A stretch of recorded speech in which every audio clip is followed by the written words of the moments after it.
Homemade eggless tutti frutti and nuts cake, जो बहुत ही rich custard flavour में बनता है और इसका फाइनल रिजल्ट आप खुद अपनी आंखों से देख लो। इतना सॉफ्ट, इतना स्पॉन्जी बनता है कि आप ऐसे टी टाइम केक को है ना बाहर से लाना बिल्कुल बंद कर देंगे और घर पे बनाना शुरू कर देंगे। ये केक मैं 2-3 साल के गैप के बाद बना रही हूँ। पहले मैंने ये केक बहुत बार बनाया है और मेरे नंदोई को स्पेसिफिकली ये केक बहुत ज्यादा पसंद आता है और वो मुझे काफी सालों से पूछ रहे थे कि भाई वो वाला केक आप वापस से कब बना रहे हो, मेरे लिए जरूर बनाना और मुझे जरूर खिलाना। और कुछ दिन पहले ही मेरे नंदोई का बर्थडे था, जिसे हमने घर पे ही उनको सरप्राइज देके सेलिब्रेट किया। तो मैंने सोचा उनको सरप्राइज के लिए क्यों ना मैं ये केक भी घर पे बनाऊं। अब बात ये हो गई कि जो सरप्राइज बर्थडे प्लान था वो हमारे ही घर पे हमने किया था नंदोई को सरप्राइज देने के लिए, तो उसका सारा डिनर मैंने ही बनाया था। मैं जल्दी वो वाला व्लॉग भी आपके साथ शेयर करूंगी।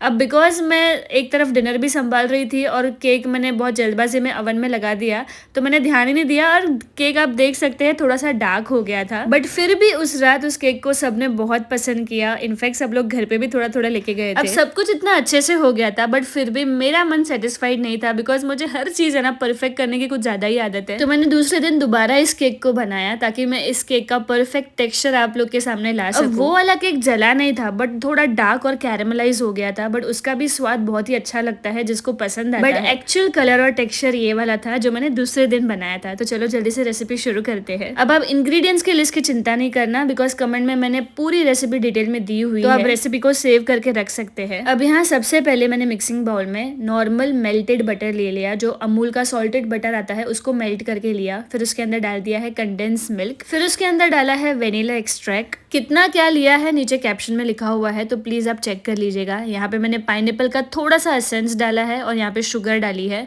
फिर डाला है मिल्क और इन सबको है ना बहुत अच्छे से मैंने मिक्स कर लिया विस्कर की मदद से। वेनिला एक्सट्रैक्ट डालना और थोड़ा सा पाइनएप्पल एसेंस डालना और साथ में मिल्क मेड, ये सब अपना अपना काम करते हैं। तो रेसिपी को है ना पूरा जैसे दिया होता है आप उस तरह से फॉलो करें तो रिजल्ट अच्छा ही आएगा। तो कोशिश करें रेसिपी को एज इट इज फॉलो करने की। फिर यहाँ पे छन्नी के अंदर मैदा, उसमें बेकिंग सोडा, बेकिंग पाउडर डाल दिया और बहुत इंपॉर्टेंटली उसमें कस्टर्ड पाउडर भी डालना था, मैं भूल गई तो फिर मैंने दोबारा से उसके ऊपर से डाल दिया। अब बेकिंग करना है ना इतना झंझट क्यों लगता है पता है? होती है ये 1 बाउल रेसिपी, बट हमें सारी चीज़ों को है ना प्रिपेयर करने में, जमा करने में ही बहुत ज़्यादा टाइम लग जाता है।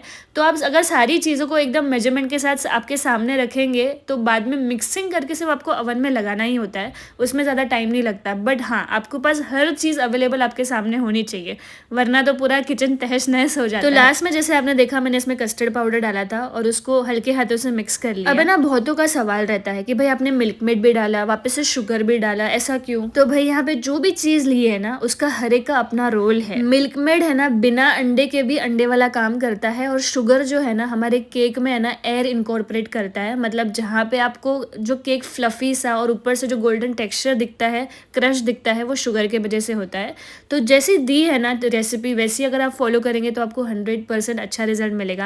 अब आपने देखा होगा कि मैंने बहुत सारी टूटी फ्रूटी और ड्राई फ्रूट अंदर डाला है। आप भी अपने हिसाब से जो आपको पसंद है वो चीज़ें इसके अंदर डाल सकते हो। मैंने कैशूज डाला था, बादाम डाला था। आप भी अपने चॉइस और अपने पसंद के ड्राई फ्रूट और जैसे आपको टूटी फ्रूटी डालना है वैसे डाल सकते हो। एक्चुअली ये केक इतना स्पॉन्जी और सॉफ्ट रहता है ना, तो मुझे इसमें ढेर सारी टूटी फ्रूटी और ड्राई फ्रूट डालना पसंद है, बिकॉज खाते वक्त उसका क्रंच जब मुंह में आता है बहुत अच्छा टेस्ट आता है। तो मैंने लास्ट में बैटर को मिक्स करते वक्त तो ड्राई फ्रूट और टूटी फ्रूटी डाला ही था, बट ऊपर से भी मैंने उसको बहुत अच्छे से गार्निश किया। अब यहाँ पे मैंने 2 किलो का केक बनाया है, बिकॉज बहुत सारे गेस्ट आ रहे थे और जैसे आपको पता है मेरे हमेशा कमी पड़ता है, बिकॉज सब लोग बोलते हैं कि भाई हमें भी खिलाओ, हमें भी खिलाओ।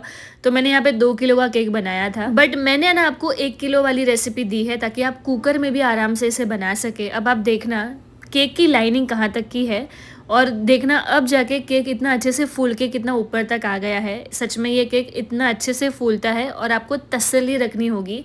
जल्दबाजी में केक जो है ना वो फूल तो जाता है बट अंदर से कच्चा रह जाता है। तो मैंने यहाँ पे 180 डिग्री सेल्सियस पे करीबन 1 घंटा इस केक को ओवन में रखा, बट बिकॉज मैंने आपको रेसिपी हाफ करके दी है तो आपका 35 to 40 मिनट्स में ये केक बन के रेडी हो जाएगा। और कुकर में भी मीडियम आंच पे आप आराम से इसे बना सकते हो। अगर आप मुझे फॉलो नहीं कर रहे ना तो आप मुझे फॉलो कर लीजिए, बिकॉज जो कुकर में मैं पहले केक बनाया कर वाली दिन उसके सारे फोटोज मैं मेरे स्टेटस पे लगाने वाली हूँ। तो अगर आप मुझसे जुड़े हुए रहेंगे तो आपको जो स्टेटस पे लगे हुए सारे अपडेट्स है वो भी मिलते रहेंगे कि कैसे ये केक को मैं कुकर में भी बनाया करती थी, और रिजल्ट बिल्कुल एक जैसा आता है, कोई फर्क नहीं होता है। आप आराम से, अगर आपके पास अवन नहीं है ना, तो आप कुकर में इसे बना सकते हो। कोई भी राउंड टिन लेके कोई भी जो बोलते हैं ना स्टील का आपके पास अगर टोप रहेगा या फिर बर्तन रहेगा, उसमें भी आप बना सकते हो। और यार बाहर के लोग पता नहीं कौन सा ऑयल और कैसे नकली बटर यूज करते हैं, आप अपने हाथों से बनाओ और भगवान को भोग भी लगाओ अच्छी चीजें यूज करके, अच्छी फीलिंग के साथ और एकदम प्यार के साथ बनाओ। Thank you for watching. Radhe Radhe.